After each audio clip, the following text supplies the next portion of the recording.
中国宣布判处加拿大毒贩死刑，引的是鸦片与大麻齐哀，枫叶共禽兽一色。中国帮加拿大除了虫，加拿大为什么敢反咬一口还不感恩？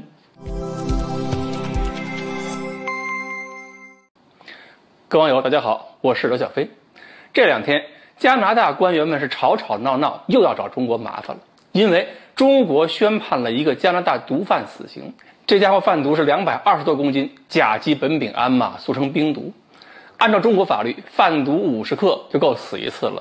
这位贩毒了220公斤，够枪毙400多次的，百死莫赎啊！而且呢，根据加拿大这边的记录，这家伙还是个贩毒的惯犯，因为贩毒和其他原因先后入狱还有11次，就这么一个人，一次死刑判决就把加拿大政府惹急了。那么加拿大政府以前没管住这个人，现在的中国贩毒判死刑，他急什么呢？他还要求中国重新判决，说中国违反人道主义，想救人呢。一个国家想救自个儿的公民倒也说得过去，但是你看看你救的是什么人？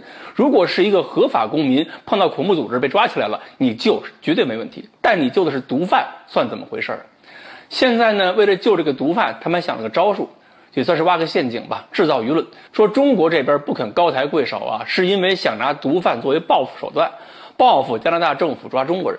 而且说呢，如果你坚决把毒贩给这个宣判处决了，他就坚持原来的说法，说这是政治问题。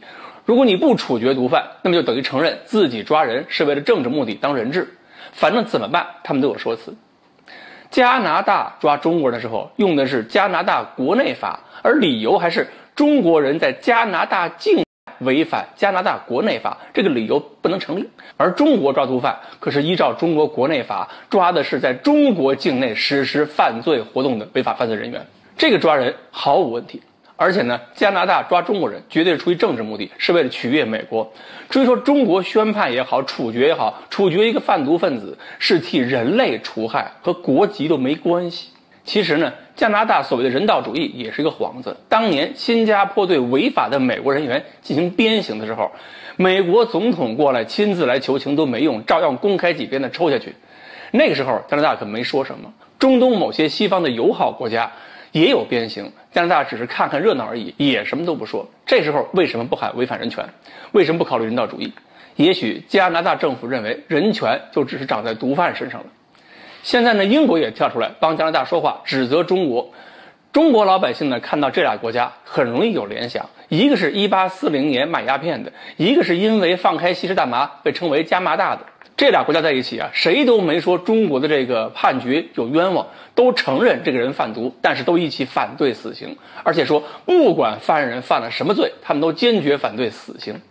那么这种国家怎么对付那些罪大恶极的罪犯呢？没有死刑不能杀，但只能关着养老送终。监狱里边条件差了还不行，锻炼要保证，营养要均衡，娱乐设施都要完整。基本上呢，就是把犯罪分子当成珍稀的野生禽兽，抓起来养着完事儿。我们呢，不干涉英国和加拿大的内政，他们盖多少监狱，给多少犯人养老都行。加拿大地大物博，变成什么加大利亚也是有可行性的。但是在中国土地上，别想让我们养这种毒贩，或者让他平平安安的回到老家不受惩罚，毕竟此例一开，后患无穷。另外呢，除了加拿大和英国政府公开表示了不高兴，国内恐怕有些所谓的法学家呀，有点如丧考妣之痛，毕竟他们也跟加拿大、英国一样，整天嚷嚷着不要死刑。好，关于中国处决一个毒贩会弄疼谁的神经，我们今天呢就说到这里，欢迎大家继续关注我们的栏目，我们下期再说。